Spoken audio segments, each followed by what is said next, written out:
Pilihan tersulit yang pernah dihadapi. Pilihan apa? Pilihan paling sulit yang pernah dihadapi. Memilih antara dua hal, mau pilih yang mana atau? Ya. Ya. Ini di daerah pertempuran ya. Satu saat saya ditugaskan dengan tim kecil ya. Tim ini kira-kira apa ya? Tim ini 50 orang lah gitu ya. Dari pasukan kita semua ya. 40 dari pasukan saya, 10 saya rekrut dari pengungsi negara asal itu kan. Supaya aku bisa ditunjukkan jalan-jalan nanti di sana gitu. Jadi singkatnya kita infiltrasi di daerah lawan. Ya. Dan cukup jauh 60 kilo. Dan yang saya serang itu juga nggak tanggung-tanggung, asrama militer gitu kan. Militer ya. Nah dalam pertempuran yang singkat dan dahsyat itu, memang itulah ciri pasukan elit seperti itu ya. Pasukan khusus itu adalah kalau menyerang itu adalah singkat dan dahsyat gitu. Dan kita tidak pernah mendudukin atau ngitung berapa mayat, berapa ono gitu, nggak pernah. Selalu hit and run gitu, hantam untuk kita pergi. Yang mendudukin nanti ada pasukan lain biasanya gitu kan. Nah, saat kita pengunduran diri habis menyerang itu tadi ya, lalu di titik kumpul saya inventarisir, ternyata ada 2 yang hilang ya. Dan kemudian saya usahakan cari lagi, ini nggak ketemu. Di titik dia luka itu oleh komandannya ditaruh karena medannya amat sulit. Dia perlu teman kan gitu. Kalau gitu kita ambil lagi kan gitu kan. Maka ke pengundurannya sampai saya nunggu anak ini nyari itu kembali nggak ketemu lagi. Rupanya itu sudah pindah dan cerita singkatnya anak ini akhirnya ketangkap dan dia tidak mau ngaku dan akhirnya digantung dia di pohon. Nah yang satu ini yang aneh ini kan luka. Dia terpisah dari kelompok besar ini, dari kelompok lain. Hanya mengingat briefing saya terakhir, kalau kalian nanti satu saat tersesat, kamu lihat aja matahari terbenam, itu arah barat, itu arah ke Indonesia. Jadi kamu, gitu. Anak ini mempraktekkan itu, dengan luka tangannya ya dia luka di sini dipotong sendiri gitu, dia gitu. Ngeri dia cerita dia dan dia sendiri itu ada amat panjang diceritakan. Nah, yang kelompok besar itu ternyata tadi kan 2 hilang ya. Yang akhirnya satu kembali. Tapi ada 4 yang luka. Nah, 4 luka ini sesuai dengan arahan dari atasan berwenang. Kalau ada anak buahmu luka dan kamu yakini itu mempersulit gerakanmu dan membahayakan pasukan yang lain ya karena lambat gerakan kita. Ya kamu selesaikan saja gitu. Maksudnya kan harus saya bunuh anak ini kan. Nah pas terjadi itu, aku masih berusaha untuk geret dia terus dari kejaran lawan itu. Pada saat situasi rada aman ya, musuh rada jauh gitu, lalu dia pun sadar dia, udah Pak saya ditinggal saja Pak, gitu. Saya tambahin granat aja Pak, nanti kalau saya ketangkap dia mau bunuh diri gitu dengan. Udah, enggak, kamu bisa selamatkan, kamu ikutin aja terus kita. Pokoknya suruh apa gantian anak-anak itu kan yang masih sehat itu walaupun dia kecapean ya. Udah jalan jauh, malam tidak makan, pagi juga tentu saja nggak sarapan kan, kita masih dikejar musuh terus gitu. Tetapi alhamdulillah satu saat aku dapat medan kayak mangkok raksasa gini kan, gitu. Karena bukit-bukit memang kok gini kan, tempatnya aman kan, tidak ada air yang kita amat sulit dapatkan air jernih ini kan. Karena di situ kalau kemarau itu sungai pun kering, kerontang. Gitu. Bahkan Unimog pun bisa masuk ke situ. Kan. Nah jadi di tengah-tengah kayak begitu kan, aku buka radio. Gitu, buka radio. Anak-anak tak suruh masakan gitu, karena belum pada makan kan, aku buka radio. Aku minta dievakuasi. Ini kan hal yang seperti mustahil. Aku ngerti di dekat sana Atambua itu ada helikopter 1, itu pun helikopter sipil, pilotnya juga orang sipil, namanya aku ingat Bambang Irawan kan gitu kan. Nah terus ada staf namanya Mayor Yusman gitu kan. Saya telepon dia ASOP kan gitu. Bang itu aku minta jemput ada anak buah saya juga. Sebenarnya senior saya itu juga menyatakan udahlah sesuai prosedur saja gitu. Maksudnya dibunuh saja kan gitu kan. Tapi sekali lagi ini pilihan yang amat sulit. Aku nggak tega lah membunuh anak buah saya sendiri gitu. Aduh nggak bisa. Ini walaupun luka kakinya aku masih yakin kalau bisa dievakuasi bisa hidup ini kan. Nah bayangkan ya, ini di negara orang lain di tengah kepungan musuh terus kita minta dievakuasi itu kan amat sulit lah. Barang yang tidak masuk akal. Tapi saya minta coba, lalu terbang mereka kan. Terbang saya bikin tanda anu lah, sesuai koordinasi kan 5 asap saya bikin. Setiap asap tak suruh ngebutin 2 prajurit itu kan, terus kan, lihat nggak lihat, kan dia terbang terlalu tinggi, aduh segini ini kan, bagaimana bisa melihat ke bawah dia kan gitu, kan takut ditembak dari bawah masalahnya kan. Wadah aku sudah ngeluh kan, muter terus nggak ngerti-ngerti kita di mana. Terus akhirnya ngarah ke barat lagi, waduh pulang lagi dia kan, aku udah lemes kan, aduh tulis itu kan. Terus aku nekat, aku telepon pangkat yang lebih tinggi kan, komandannya kolonel kan, kolonel Dading kan gitu kan. Aku ngomong, kolonel saya mohon bisa coba lagi Pak gitu. Ya kita coba, kita mau review dulu ya gitu. Udah terbang lagi. Perintahkan Pak pilotnya agar terbang lebih rendah lagi gitu kan. Biar kelihatan ya, titiknya. Jadi kan? Tadi kalau Mary ya saya ceritakan tadi, kalau segini tadi waktu saya suruh merendah ya segini lah gitu kan, tetap aja masih tinggi kan. Muter, nggak lihat terus gitu, miring gitu, akhirnya langsung miring kan. Pada saat miring itulah saya tembak pakai pistol suar kan, cat warna hijau kan, lihat kan, ya di situ kita gitu kan. Ya dia tak suruh merendah kan, mulai approach gitu, udah saya sarankan lewat selatan itu laut. Jadi pada saat dia muter merendah di laut kan aman kan, sudah rendah baru dia mendekat ke kita.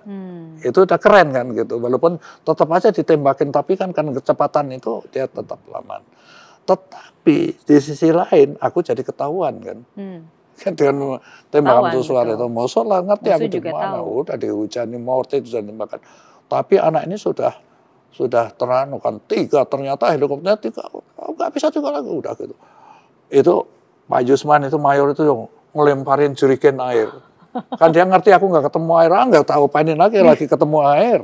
Kan gitu kan. Di situ ada mata air. Kan gitu kan, tapi di Bekasi saya masuk kan, karena itu sok kunci kan, udah mepetin. Batin saya kalau mau mati di sini, jangan mati sama saya di sini kan gitu kan. 4-nya hidup sampai sekarang anak itu kan gitu loh. Itu kan tadi kan kamu cari pilihan yang sulit kan. Jadi apa pelajaran yang bisa kita ambil dari cerita ini ya? Bahwa satu lagi keyakinan.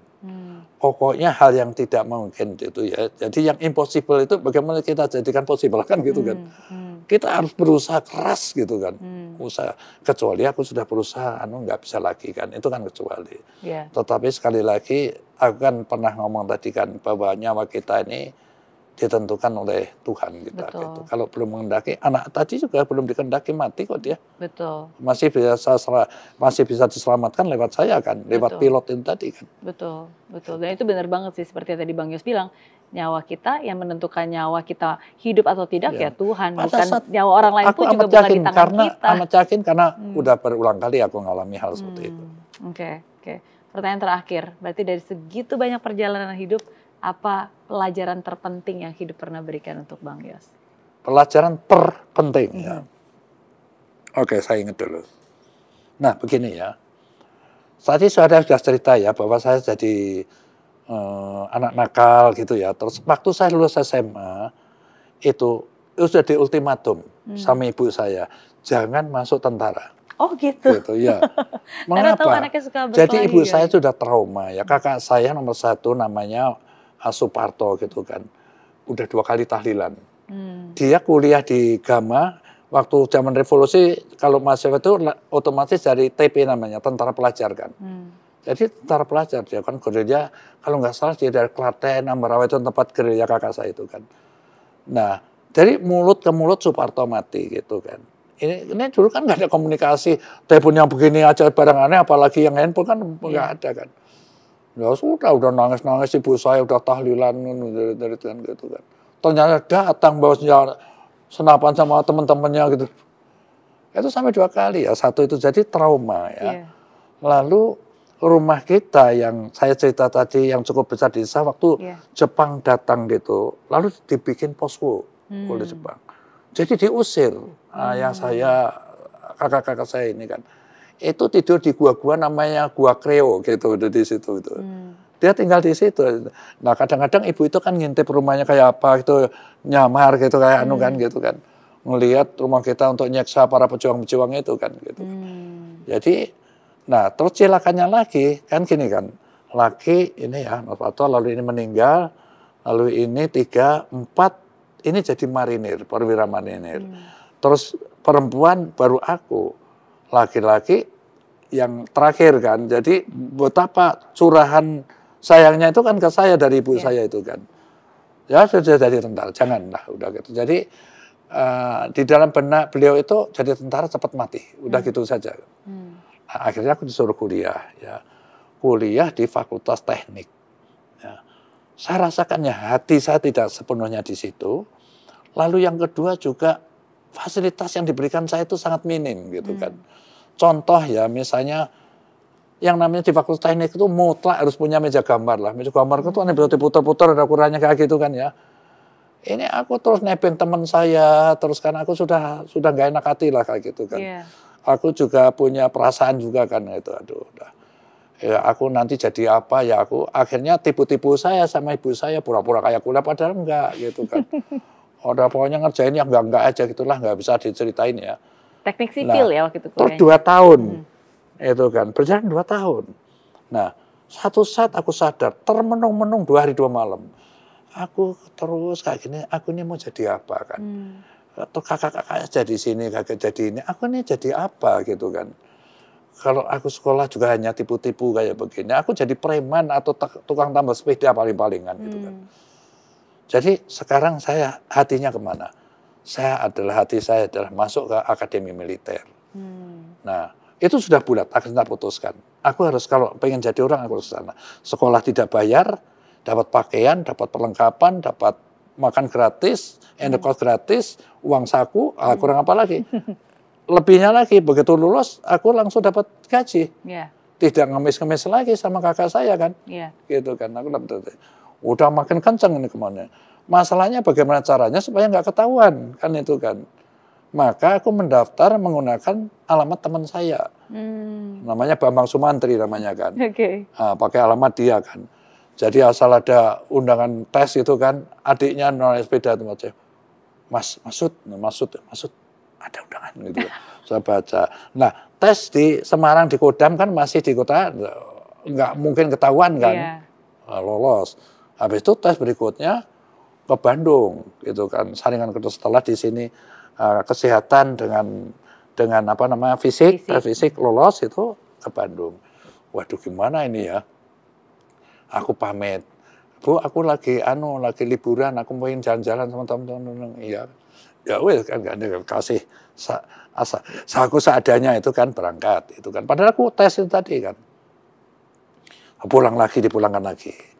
Nah sekarang minggu kemudian dapat panggilan lagi yang ketiga. Tapi di situ ada catatannya, bagi yang lulus tes terakhir yang ketiga, maka langsung dibawa ke Magelang. Gitu, nggak dipulangkan lagi kan. Waduh, aku terjadi perang batin ini. Bagaimana pilihan saya? Kalau aku pamit, nanti dirontokkan. Karena salah satunya adalah izin orang tua. Memang aku dapat izin dari bapak saya. Bapak saya kan guru dan dudukan berat keras gitu kan. Aku mau masuk akmen juga diam aja, tanda tangan aja kan. Tapi aku kan nggak ngerti, ibu saya yang di Semarang kan nggak ngerti. Gitu kan. Aku bisa diambil lagi masanya gitu kan di Akmil sana. Waduh, aku bingung aku. Kalau aku ngomong udah tes ketiga, udah terbatas orangnya, aku nggak lulus. Akhirnya aku memutuskan untuk tidak pamit. Gitu kan. Aku kabur. Ketemu seorang anak kolonel ya. Anak kolonel ke zaman itu udah keren banget loh, tinggi besar, rambutnya udah cipak gitu kan. Udah kamu beres nanti ikut saya kan. Aku ngerti kan udah pernah di transito di Situ Limbang udah pernah. Gitu kan, makanannya kan kayak tahanan itu kan. Pakai tempe segini, dagingnya kayak silet itu.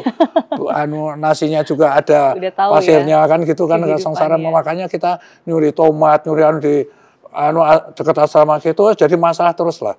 Gitu kan. Nah, ternyata saya bertele-tele kan karena menunggu yang dari Papua, dari ini kan nggak ada naik pesawat, dulu kan naik kapal. Lah kita yang dari Jawa Tengah naik kereta api kan sudah duluan. Udah terseksa lama-lama di situ kan. Nah, jadi cerita singkatnya sampai aku lolos, aku akhirnya membuat surat cinta habis-habisan sama ibu saya kan.